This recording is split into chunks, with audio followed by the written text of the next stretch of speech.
41페이지 77번 문제 보겠습니다. 1번 설문부터 실질이자율 밑줄, 그 다음에 소비자의 미래소득의 증가, 실질이자율도 상승하고 미래소득도 증가했을 때 소비자가 차입자, 대여자인 경우 각각의 대체효과, 소득효과에 따라서 거기 최적 소비와 저축이 어떻게 변하는지 설명해봐라. 이건데요. 이 다기관 모형의 기초를 기본 모형 자세하게 써놨으니까 체크를 좀 합시다. 기본 전제에서 가장 중요한 게 뭐예요? 가장 중요한 것은 거기 시장 이자율 R로 얼마든지 저축과 차입이 가능하다. 그 밑에 밑줄 긋고 그게 완전 자본시장 가정이에요. 완전 자본시장 가정. 얼마든지 차입과 저축이 가능하다. 나중에 유동성 제약 모형에 가면 이제 이 차입 제약이 가면 그렇지가 못하죠. 불완전 자본시장 가정으로 갈 수 있습니다. 수식의 예산 제약 하의 효용 극대화. 일부러 이렇게 썼어요. 거의 이 다기관 모형을 제약식만 많이 쓰기 때문에 제가 효용함수하고 제약식을 별도로 써놨습니다. 효용함수에서 제일 중요한 것은 소비자는 시점 간 소비의 평준화를 추구한다. 밑줄. 여러분이 소비함수에 레온티에프형 소비함수를 줄 수 있습니다. 레온티에프형 줄 수 있어요. 그러면 평준화해요, 안 해요? 안 해요. 평준화하지 않아. 그런데 그 밑줄 봅시다. 원점의 볼록한 무차별곡선이라면 컨섬션 스무딩 효과가 나타난다. 예산 제약식은 1기와 2기의 총소득의 현재 가치 합을 뭐 한다는 거예요? 1기와 2기에 골고루 나누어서 소비한다는 얘기예요. 기간 간 최적 선택의 조건 별표하고 무차별선의 접선의 기울기의 절대값과 예산 제약식 접선의 기울기 절대값이 맞아떨어진 상태에서 그 수식 쓰면 항상 그 밑에 해석을 좀 해주세요. 현재 소비 한 단위 증가에 따른 한계 편익, 이게 MRS 값이죠. 그리고 한계 기회비용, 같아지는 수준에서 최적 소비가 이루어진다.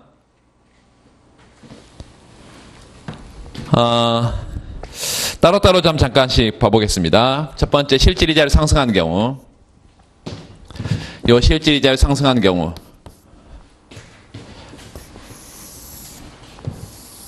현재 소비 C1과 미래 소비 C2 평면에, 현재 소비, 미래 소비 평면에, 좀 가팔라질 거니까 처음에 좀 완만한 형태의 이런 평생 예산 제약식을 하나 표시를 해봅시다. 요게, 현재 평생부 전체를 현재 소비하는 경우, 현재 전혀 소비하지 않으면 미래에 평생부에다가 원금과 이자가 붙은 것만큼 소비할 수 있겠죠. 그래서 예산 제약식을 이렇게 프레젠트 밸류와 1 플러스 R 프레젠트 밸류, 이걸 다르게 어떻게도 쓰나요? 퓨처 밸류 이렇게 쓰기도 하죠. 퓨처 밸류, 미래 가치. 초기 부전점을 하나 찍을 텐데 저축자를 한번 상정해 보겠습니다. 대여자. 그러면 이쪽에 초기 부전점이 있어야 나중에 여기가 시원하게 나오겠죠. 이쪽이 치우쳐서 초기 부전점을 찍어야 아주 시원하게 이쪽이 나온다고. 이 초기 부전점을 예컨대 2제로. 그러면 1기의 소득이 Y1-T1만큼, 2기 소득은 Y2-T2만큼 이렇게 초기 부전점이 있을 것이고, 이자율 상승하면 어때요? 요만큼의 뭘 하면? 저축을 하면 나중에 원금 이자가 붙어서 이만큼을 뭐 할 수 있다는 거예요? 소비할 수 있다는 얘기인데, 이자율이 높아지면 원금 이자 크기가 커지는 애들 이렇게 커져. 그래서 차입해도 마찬가지예요. 이렇게 차입하게 되면 예전에는 요만큼밖에 요만큼만 갚으면 됐었는데 이자가 높아지면 더 많이 원금 이자가 붙으니까 이렇게 예산 제약이 어디 중심으로? 요 초기 부전점을 중심으로 시계 방향으로 회전 이동한다. 예산 제약식이. 그럼 무차별선을 우리가 그리기 전에 초기 부전점을 한 점 이렇게 찍어 볼게요. 여기 초기 부전점 한 점 있다. 이제 대체효과, 소득효과를 우리가 그래프를 그릴 때 항상 보상을 정확하게 합시다. 두 가지 보상이 있죠. 실질소득을 제거하면 대체효과인데 그 실질소득을 제거하는 과정이 슬러치기 보상과 힉스 보상이 있어. 그러면 초기 부전점을 지나도록 여기까지 돌리면 이게 슬러치기 보상이고, 힉스 보상은 항상 최소 지출액이기 때문에 안쪽으로 떨어진다. 이렇게 안쪽으로 떨어져요. 이렇게. 그래서 무차별선을 대충 그리지 말고 이렇게 요 점 한 점하고 요렇게 또 한 점을 찍어서 무차별선 이렇게 그려볼 수 있겠습니다. 요렇게.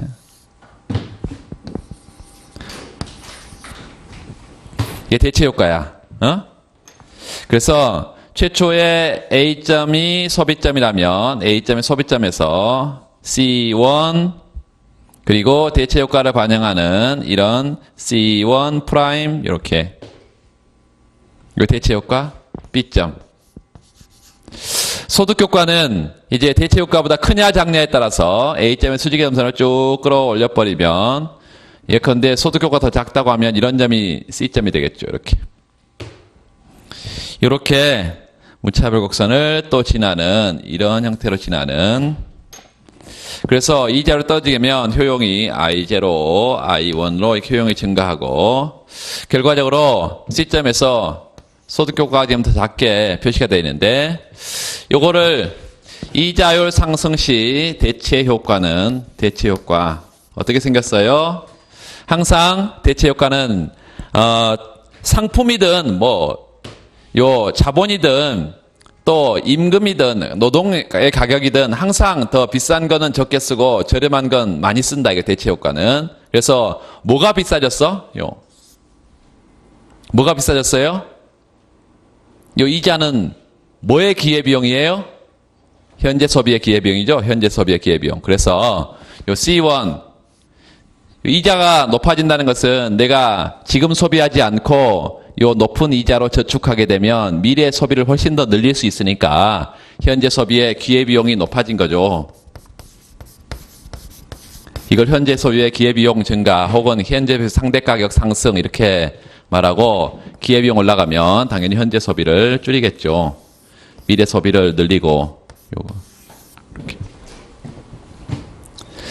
두 번째 소득 효과는 얘가 이제 저축자냐 차입자냐 달라질 거예요.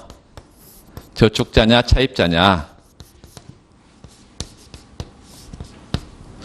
이 저축자라면 똑같은 원금을 맡겨도 이제 똑같은 채권을 갖고 있어도 더 수익이 높아지죠. 그래서 이걸 플러스 정해소득 효과가 발생하고 정해소득 효과. 실제 소득이 증가하니까 그 결과는 어떻게 되겠습니까? 현재 소비와 미래 소비가 다 늘겠죠. 플러스. 이렇게. 자, 차입자는 이자 비용이 증가하는 거죠. 따라서 마이너스 음의 소득 효과가 나타나고 따라서 현재 소비와 미래 소비를 다 마이너스로 가져가겠죠. 마이너스 이렇게.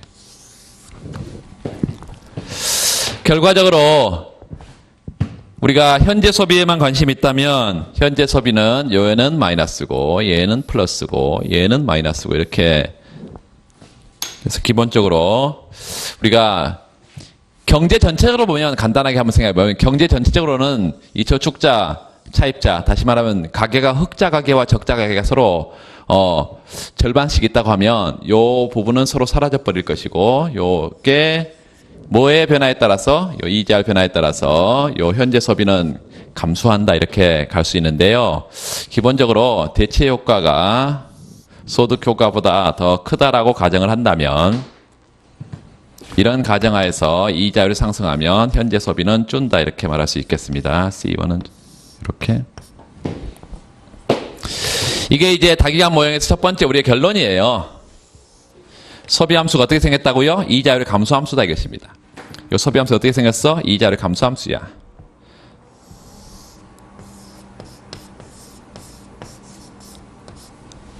우리 요거를 얘기하려고 해요. 이자율이 높은 상태에서는 소비는 낮고 이자율이 떨어지면 소비는 증가하는 이런 형태의 이자율의 감소 함수인 우리가 소비를 다기관 모형에서 필요로 한다.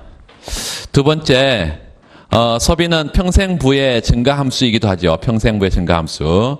그래서 여기서는 이제 그 하나 추가로 그래프를 여기다 또 처음부터 우리가 고려해서 그리면 쉬운데 우리가 그것만 확인하겠습니다.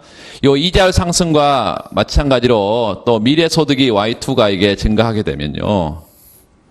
Y2가 증가하게 되면 요 점이 요 초기 부전점이 얼마나 증가하느냐에 따라서 뭐 달라지겠지만 이렇게 바깥으로 나가겠죠.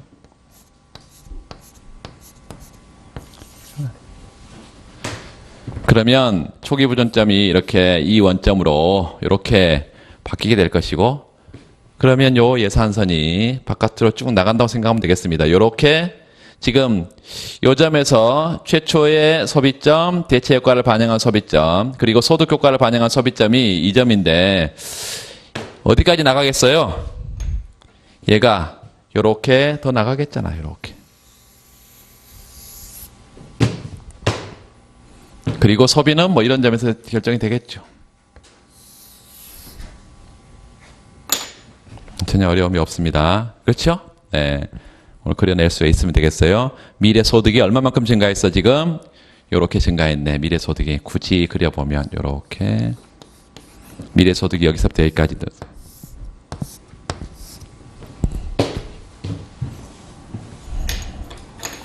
여기가 Y2 프라임 뭐 이런 식으로 미래 소득이 증가한 거죠. 그래서 이자율 변화에 따른 대체 효과, 소득 효과를 찾아내는 게 중요한 것이고, 이거는 뭐 그래프만 조금 한 번 더 생각을 해보면 되는 거니까 뭐 별거 없습니다.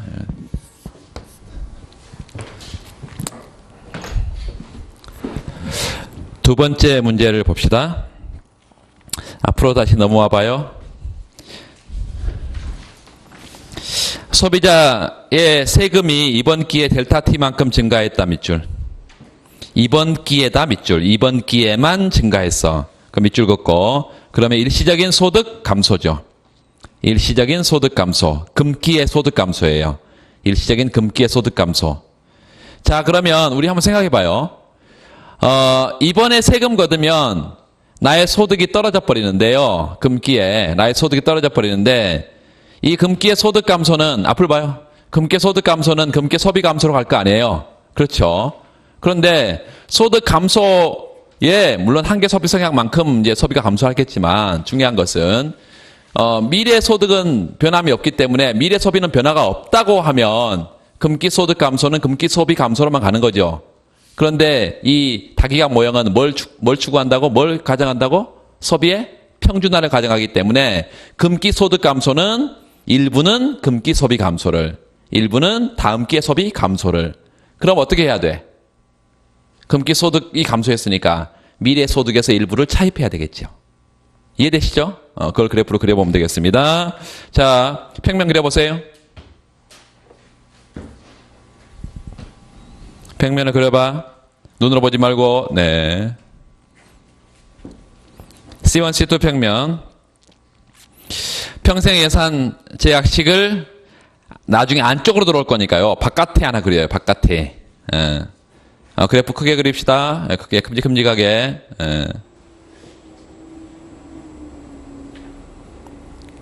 자는 폼으로 가지고 다니는 사람도 있어. 죄송해요. 지금 기분 강의도 아닌데. 자를 대고 평소 연습할 때 그렇게 해야 돼요. 자, 초기 부전점을 우리가 저축자로 가지고 얘기합시다. 그래서 초기 부전점을 C1 쪽에 치우쳐서 하나 한 점 찍어요. 그리고 일기의 조세를 늘리면 1기의 소득이 감소하는데 평생부의 감소를 가져오나요? 그렇죠. Y1, Y2 합이 이게 지금 평생부니까 Y1이 당연히 줄어요. 평생부가 안쪽으로 떨어져. 안쪽으로. 평생예산제약식 안쪽으로 보내세요. 초기 부전점 한 점 아까 찍었는데 그 점에서 어디로 가야 돼? 금기의 소득만 감소하지 다음기 소득은 변해 안 변해? 안 변하니까 수평의 점선상에 쫙 있어야겠죠. 응? 최초의 소비점 한 점 찍으세요. 저축자 구간의 소비점 한 점 찍고 수평 수직의 점선을 보내서 소비 규모만 한번 판단을 해둡시다. 그거보다 평생부가 줄었으니까 그 안쪽의 평생부 예산선상에서는 현재와 미래 소비가 골고루 줄게 가야 되겠죠. 대각선으로. 그렇죠. 대각선 방향으로. 자, 중요한 것은 이제 뭘까요? 저축 규모예요. 저축 규모. 저축 규모를 한번 표시해봐요.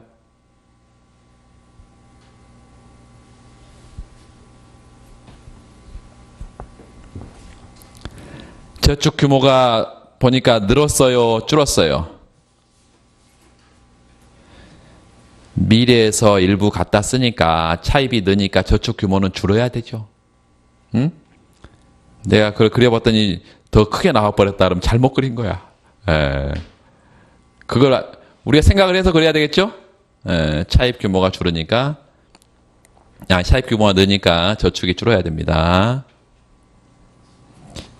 두 번째, 앞에 다시 문제를 보면 3번 설문에는 세금이 영구적으로 증가한 경우 밑줄 그으세요. 영구적으로 증가했어. 그러면 Y1도 감소하고 Y2도 감소하는 거죠. 일기소득도 이기소득도 감소해. 영구적으로 감소해. 그러면 내가 소비의 평균화를 추구하기 위해서 일기소득 감소해서 일기소비 줄이면 되고 이기소득 감소해서 이기소비를 줄이면 되니까 굳이 저축을 변화시킬 요인이 있어요, 없어요? 없죠? 그 그래프를 그리면 된다는 얘기예요. 또 평면 그려서 평생 예산 제약식 C1, C2 평면에 그리고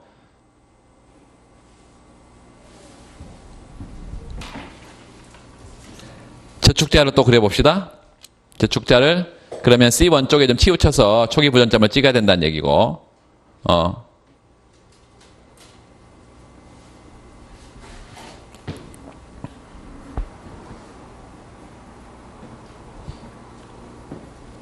소비점도 찍어보고 최초의 소비점 그 저축 규모를 한번 생각해 봐요.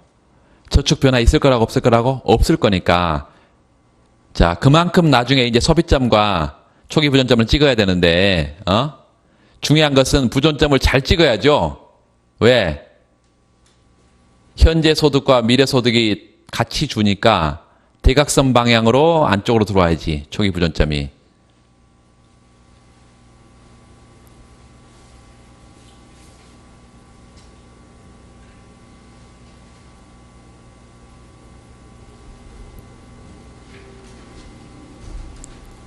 그리고 그 초기 부전점에서 방금 위에 그렸던 저축의 크기하고 똑같이 수평선을 쭉 그려가지고 소비점을 그 다음에 찍어야 되겠죠. 아무데나 소비점 찍어놓고 나중에 다르네 이러면 안 되지.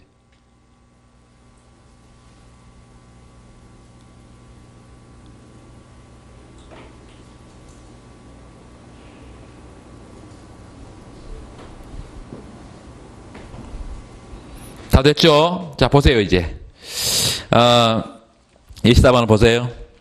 일시적인 소득 감소는 거기 초기 부전점 2제로점 찾아봐요.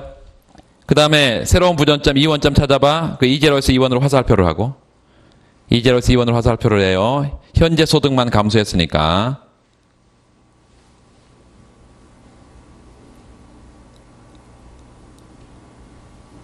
지금 어디 보고 있어요? 그거 아니고 저 밑에 거. 지금 딴 생각하는 거 아니죠? 2제로에서 2원점으로 화살표. 초기 부전점만 현재 소득만 줄었다. 그리고 거기 저축의 크기가 줄게 그려져 있죠? 잘 그려져 있는 것입니다.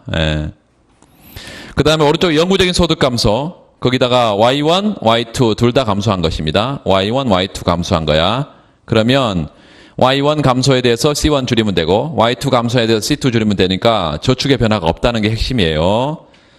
그래서 그 초기 부전점을 찾아봐요. 2제로점. 여기서 2원으로 가는데 현재 소득과 미래 소득이 같이 줄여야 되니까 대각선 방향으로 지금 줄어 있고요. 중요한 것은 그 저축의 규모가 똑같이 소비점을 찍어야 된다는 것입니다. 되시죠? 네, 됐습니다. 그리고 거기 그 설명 부분은 보시면 되겠어요. 설명 부분은 그 위에 설문위에 금기 소득이 변한 거, 그 다음에 밑에 금기와 다음기 소득이 동시에 변한 거. 그 244페이지 보면 동시에 영구적으로 변한 경우는 저축 증가 또는 감소 없이 밑줄. 저축의 증가 또는 감소 없이 기간간 소비를 고르게 할 수 있다. 그래서 현재 소비와 미래 소비는 영구적인 소득 감소분만큼 감소할 텐데 중요한 것은 이거예요. 소득이 영구적으로 감소한 거에 대해서 한계 소비 성향이 일시적인 감소에 대해서 한계 소비 성향보다 더 크게 나타난다. 왜? 소득을 그 해당 기수의 소득 변화가 해당 기수의 소비 변화를 가져올 거니까. 그렇죠? 소득 변화에 따른 한계 소비 성향이 바로 그 개념이니까. 영구적인 소득 변화가, 영구적인 조세 변화가 한계 소비 성향이 크다. 이해되시죠? 그렇게 하고 그 정도 했으면 되겠습니다. 뒤에 뭐 이자 소득세 이런 거 볼 필요 없고. 여러분 247페이지 거기는 지금 문제 그것만 체크하겠습니다. 두 번째 줄에 소비자는 가능하다면 매기 일정한 소비를 원한다고 하자. 밑줄. 이 설문 하나를 가지고 뒤에 그래프 보세요. 어떻게 생겼어? 무차로선이 L자로 생겼네. L자로. 레온TF. 그래서 이 문제는 여러분이 풀어보시기 바랍니다.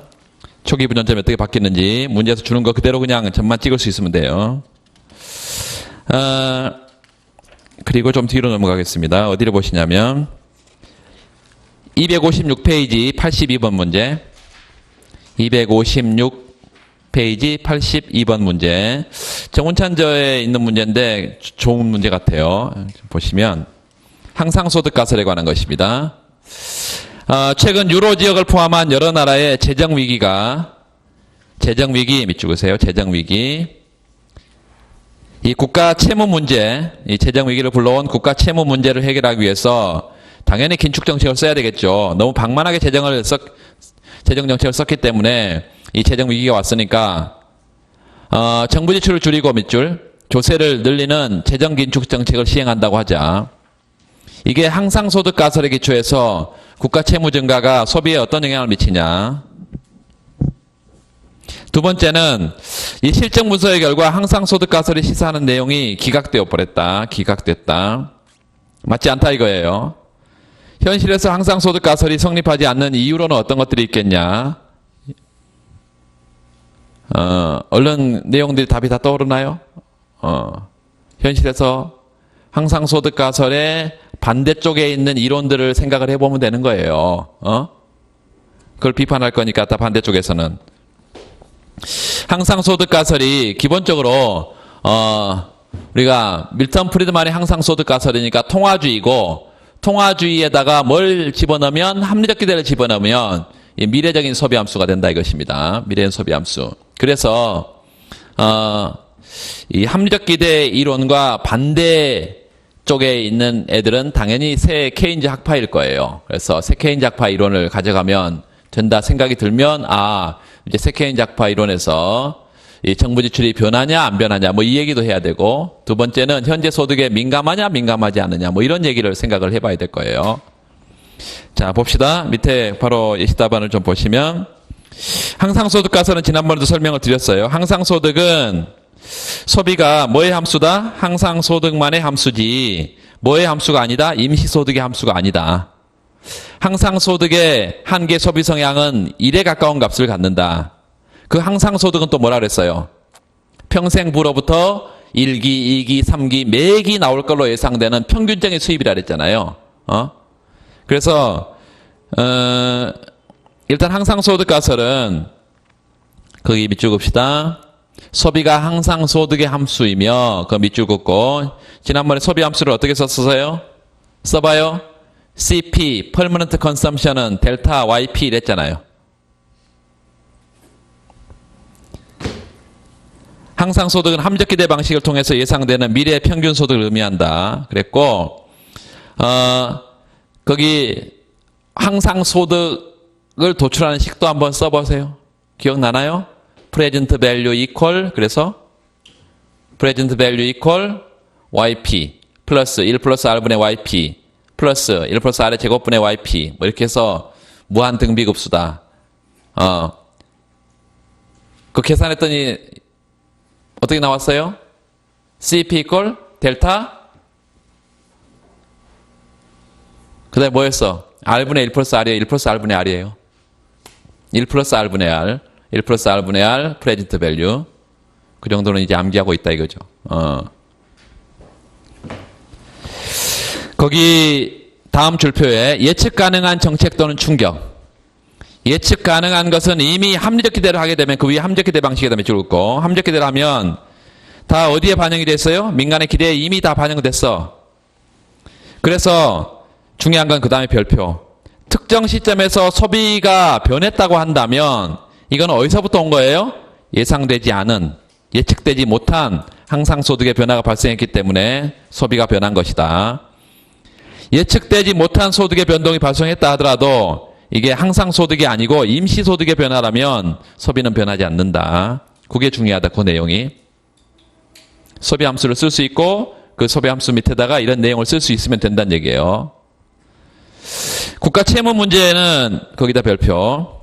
국가 채무 문제는 이렇게 위기가 오면, 재정 위기가 오면 일시적으로 정부 지출을 줄이거나 일시적으로 조세를 늘린다고 문제가 해결될까요? 안 된다 이것입니다. 거기다 몇 줄. 국가 채무 문제는 일시적인 소득 변화가 아닐 거란 얘기예요. 따라서 장기간에 걸친 정부 지출을 줄이면서 조세를 늘릴 수밖에 없다. 이게 평생 부를 줄인다 밑줄. 평생 부를 줄이면 아까 우리가 소비함수 써놨어요. 그 평생 부의 감소가 뭐예요?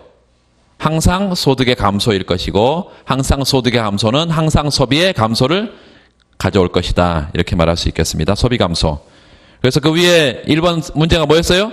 국가 채무 증가가 소비에 미치는 영향. 뭐죠? 평생 부의 감소에 따른, 평생 부의 감소에 따른 항상 소비의 감소다. 이렇게 결론을 내릴 수 있겠습니다. 자, 두 번째. 이제 항상소득 가설과 대척점에 있는 이론을 거기 유동성 제약, 근시안적 소비, 이게 다 리카도 대등 정리의 가정의 한계죠. 세케인이가 주장하는 한계예요. 첫 번째는 유동성 제약이라는 것은 그 별표 유동성 제약. 금융시장의 불안전성 밑줄. 첫 번째, 금융시장이 불안전하다. 얼마든지 내가 시장 이자율로 빌리고 빌려 줄 수 없다. 사람들이 미래의 소득을 담보로 차입하는 게 불가능하다는 것이고, 현재 소비가 현재의 소득을 넘어서지 못하는 것을 의미한다. 그게 뭐라고 써놔야 돼? C1이 Y1-T1보다 작거나 같다. 자, 유동성 제약이 존재하는 경우에 밑줄 긋읍시다. 현재 소득 변화에 민감하게 반응한다. 이게 뭐라고? 뭐의 민감성? 현재 소비에 현재 소득에 대한 민감성. 자, 그려보세요. 빠른 속도로 옆에 연습장에다가.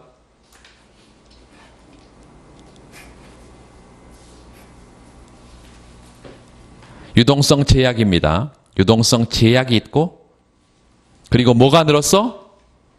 뭐가 늘어요? 줄었지. 뭐가 줄어?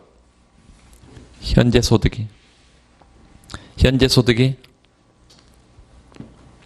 지금 재정 위기고 국가 채무 문제가 심각하니까 정부 지출을 줄이고 조세를 늘렸다. 그러면 긴축 정책이니까 현재 소득이 당연히 줄 거예요. 그러면 예산 집합 자체가 안쪽으로 줄어들죠. 중요한 건 뭐예요? 초기 부전점이 어떻게 온다는 거야? 평행하게 안쪽으로 들어옵니다. 초기 부전점이.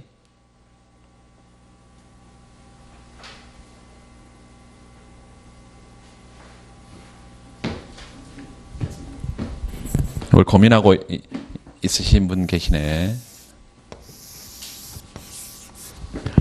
요 C1, C2 평면에 기본적으로 아무런 차입 제약이 없으면 이런 점선에 평생 예산 제약식일 텐데, 이렇게 뭐가 있어요? 지금 차입 제약이 있다고 하면 여기 y1-t1만큼, 그리고 여기가 y2-t2일 것이고 y2-t2인데 이게 초기 부전점이고 초기 부전점 2제로점.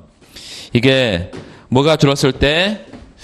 요 G1이 감소하거나 뭐 T1이 증가하거나 이게 다 긴축 정책이기 때문에 국가 채무를 줄이기 위해서 긴축 정책을 시행한다고 하면 요게 소득의 감소로 가져올 것이고 일기소득의 감소다. 일기소득의 감소는 뭐의 감소로? 평생부의 감소로 연결될 것이고 이 평생부가 감소한다면 요게 프레젠트 밸류, 요 퓨처 밸류이기 때문에 퓨처 밸류 여기 프레젠트 밸류 요게 안쪽으로 들어와서 전반적으로 이렇게 안쪽으로 들어올 것이다.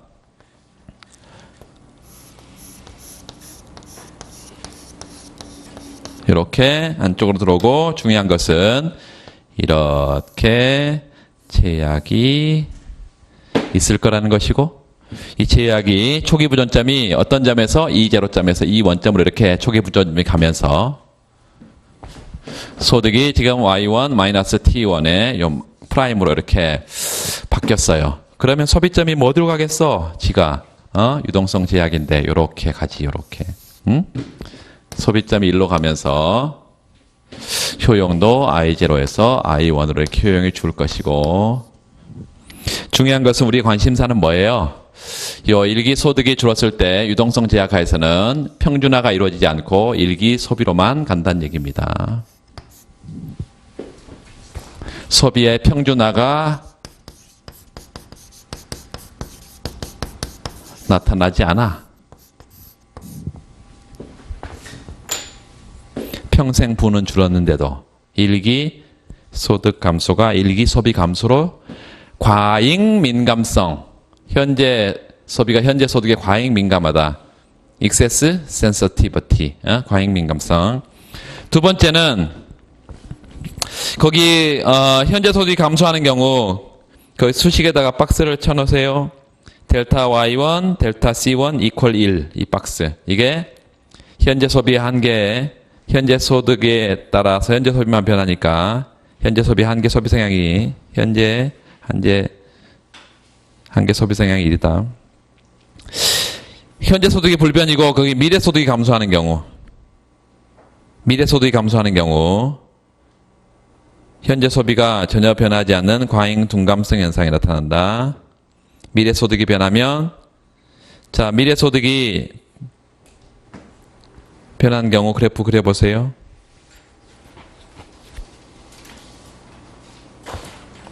현재 소득 변화 없으니까 이 초기점에서 아무런 예가 변화가 없고 미래 소득의 변화만 나타나겠죠. 현재 소득은 아무런 변화 없고 그래서 쭉 위에서 아래로 떨어진다 이렇게 생각하면 되겠죠. 그래서 그려보세요, 여러분.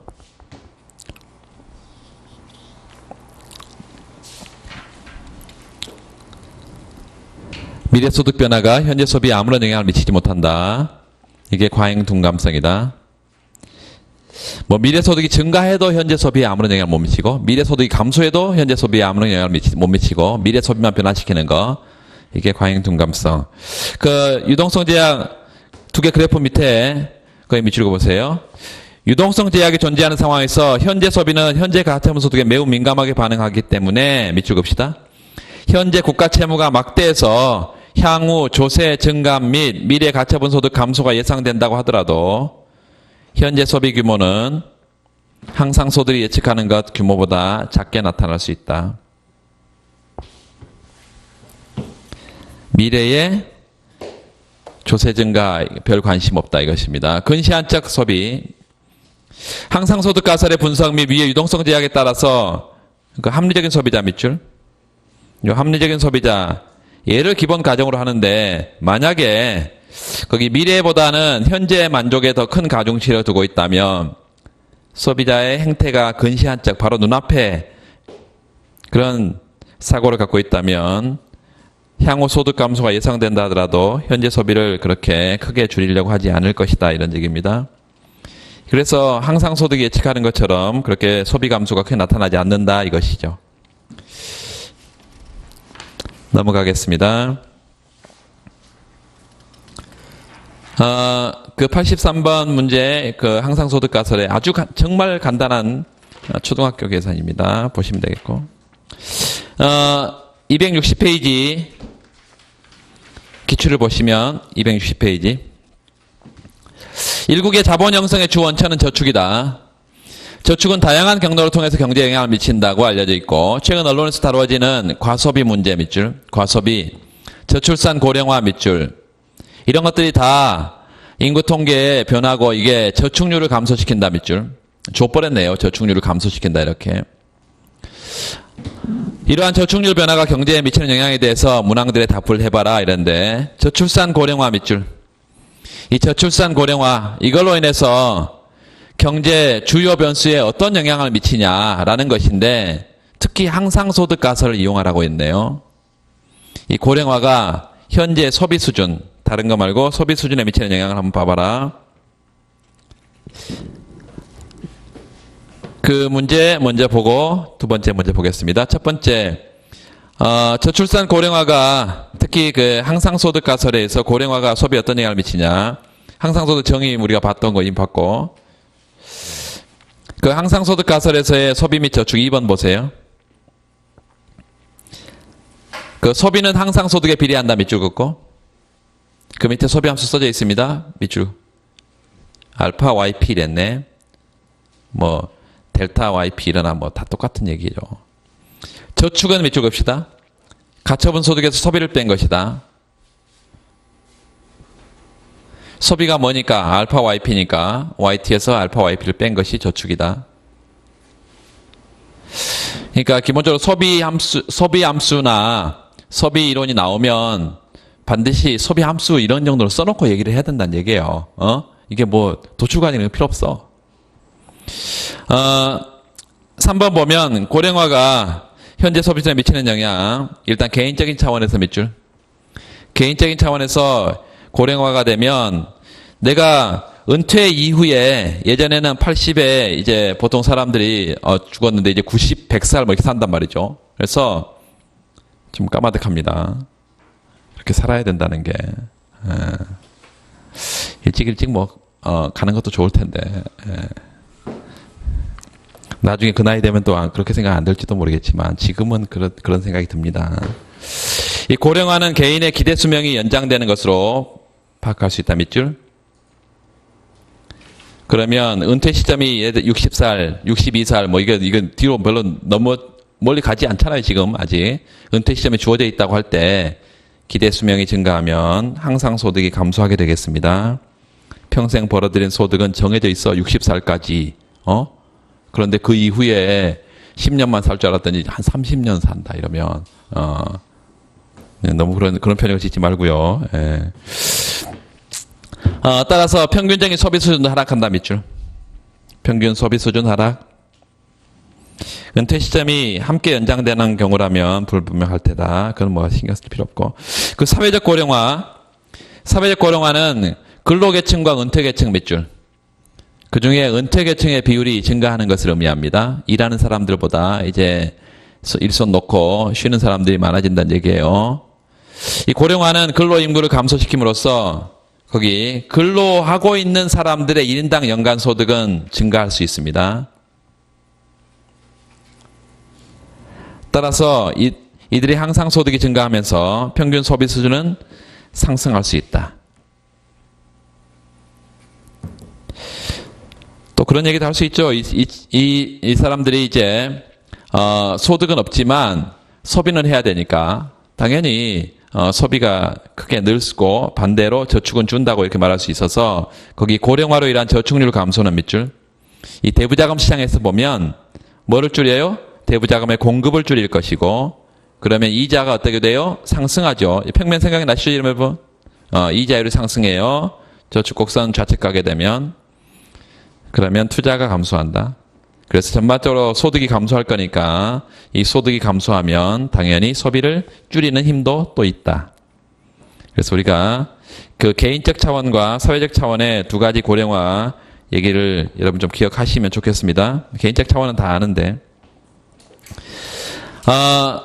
2번 설문은 올라가고, 2번 설문. 금융제도 또는 세제의 변화.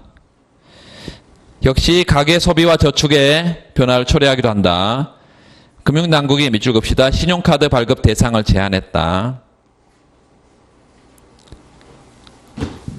이런 제도 변화가 단기적으로 민간 투자, 국민 소득에 어떤 영향을 미치냐. 케인지언 모형을 이용해서 분석해봐라. 이 단기에다가 동그라미, 케인즈 모형에다 동그라미. 케인즈는 단기적인 시각에 초점이 있으니까. 이 케인즈 모형은 케인즈 단순 모형이 있고요. ISLM이 있겠죠? 케인즈 단순 모형에 ISLM이 있어. 단순 모형은 가장 중요한 특징이 뭔가요? 투자가 소득에 영향을 받지 않는 외생 변수, 투자가 이자로 영향을 받지 않는 독립 변수라는 거예요. 이게 가장 대표적인 가정입니다. 그러면 일단 신용카드 발급 제한의 직접적인 효과를 좀 보시면 261페이지 오른쪽 단락에 보면 신용카드가 꼭 필요한 사람들이 있죠. 지금 소득은 없는데 다음 달에는 소득이 있을 것 같대. 이런 사람들. 그러니까 미래로부터 차입을 하는 거죠, 신용카드는. 내가 지금 현금이 있으면 현금 써버리면 되는데 지금 현금이 없으니까 미래 소득을 빌려와서 차입해서 쓰는 거잖아요, 신용카드는. 그래서 기본적으로 유동성 제약처럼 우리가 생각할 수 있겠습니다. 신용카드 발급이 제한되면 차입을 못하는 사람들이 생긴다. 신용카드를 못 쓰는 사람들이 생긴다고요. 그래서 그것만 생각하게 되면 거기 보세요. 정부의 신용카드 발급 제한은 밑줄 긋읍시다. 많은 가게가 미래소득을 담보로 차입을 할 수 없는 차입 제약에 직면하게 된다. 한국과 미국의 경우는 보통 이제 우리가 대략적으로 매번 측정한 건 아니기 때문에 대략적으로 가계 중에 50%는 차입 제약이 있다라고 말합니다. 이 기간 모형에서 차입 제약이 없을 때와 있을 때를 보면 왼쪽 그래프 보세요. 왼쪽 Y1 E, D, 제로. 거기에, 덧칠을 하나 해놔서 예산 집합이 그만큼으로 축소된다. 이렇게 말을 해도 되고, 오른쪽에 삼각형 면적, 거기에 빗금을 쳐서 차입 구간이, 이 차입 예산 집합이 일부가 사라진다. 이렇게 설명을 해도 되고, 그러면 초기 부전점 초기 선택점 A점에서 E점으로 가면서 효용이 감소하겠죠. 현재 소비는 당연히 줄고 그 A점에서 수직의 점선을 쭉 수평축으로 끌어내요. A점에서 수직의 점선을 수평축으로 쭉 끌어내래요. 그래서 거기가 C1 스타죠. C1 스타. 그만큼 소비했어요. 그런데 Y1 옆에다가 컴마하고 C1 프라임 이렇게 치세요. C1 프라임. 그래서 현재 소비가 감소하게 된다. 오른쪽은 별 의미 없는 얘기인데 처음부터 이 차입을 안 해도 되는 사람들도 신용카드를 쓰죠.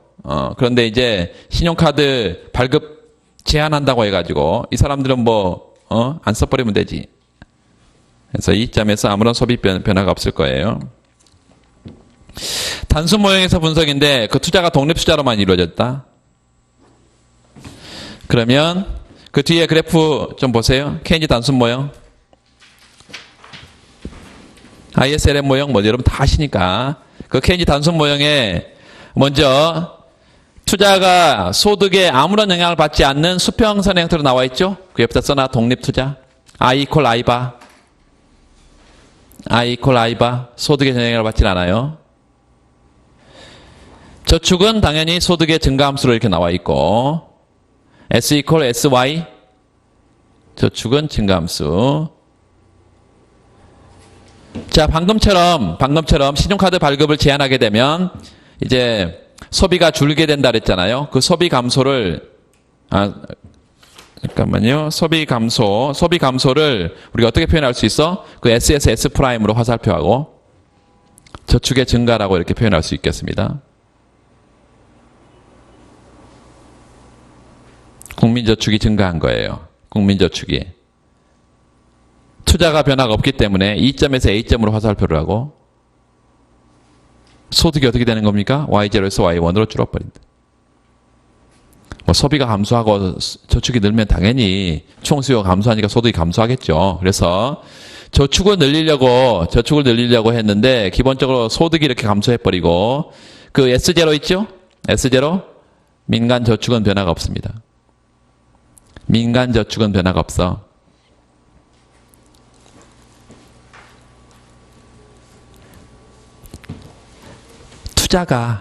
여러분, 투자가 소득의 증가 함수라면, 앞으로 보세요. 투자가 소득의 증가 함수라면 저축에 미치는 영향은 어떨까요? 소득에 미치는 영향은 더 커질까요? 작아질까요?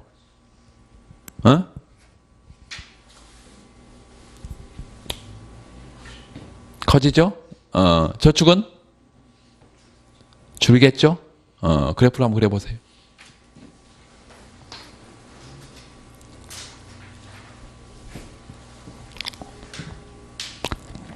투자 곡선이 수평이 아니고 이제 우상향하는 기울기를 갖는 투자 곡선을 그리고 저축이 늘어서 S0에서 S1으로 상방 간다고 해보면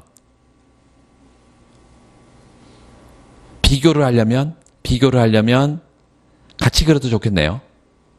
그쵸? 수평의 투자 곡선하고 우상향하는 투자 곡선을 같이 그려서 분석을 해도 좋겠는데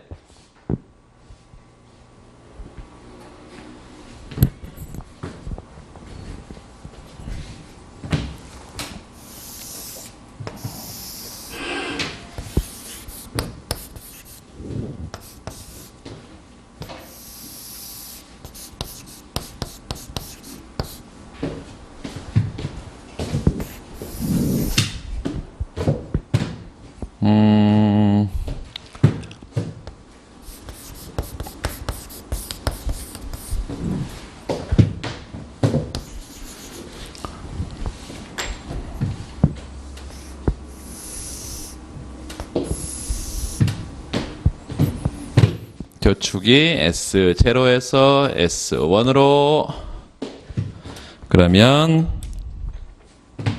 처음에 소득 수준이 여기에서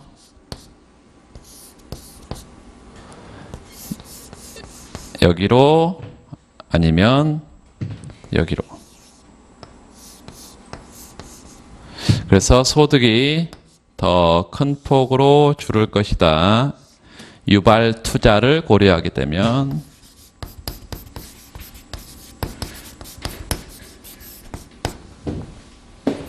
독립 투자일 때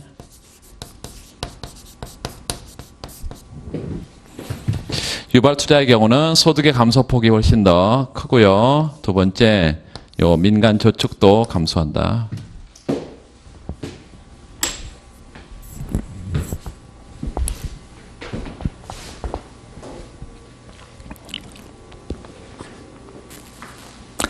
자, 그 다음에 ISLM 모형 봅시다. ISLM에서 소비가 감소하면 IS1에서 0에서 1으로 화살표하고 소비 감소했어요? IS0에서 IS1으로 총수요 감소하니까 아직 안 그렸나요? 먼저 그리고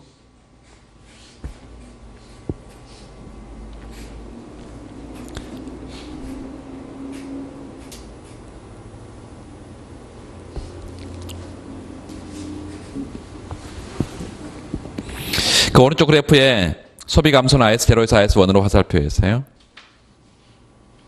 그러면 A점에서 E점으로 E점에서 A점이든 A점이 E점이든 이동하고 그 다음에 중요한 것은 이자율 R0에서 R1으로 화살표.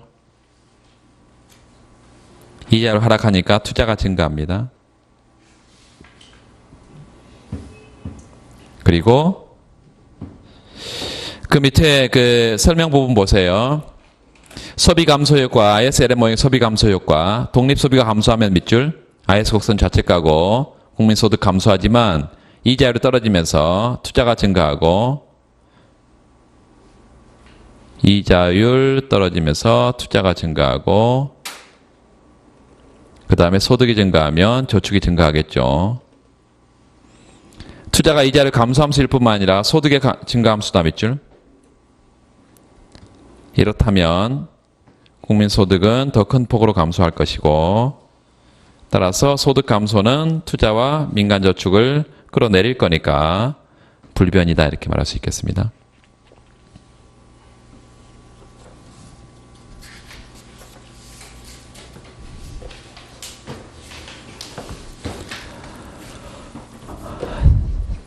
잠깐 쉴게요.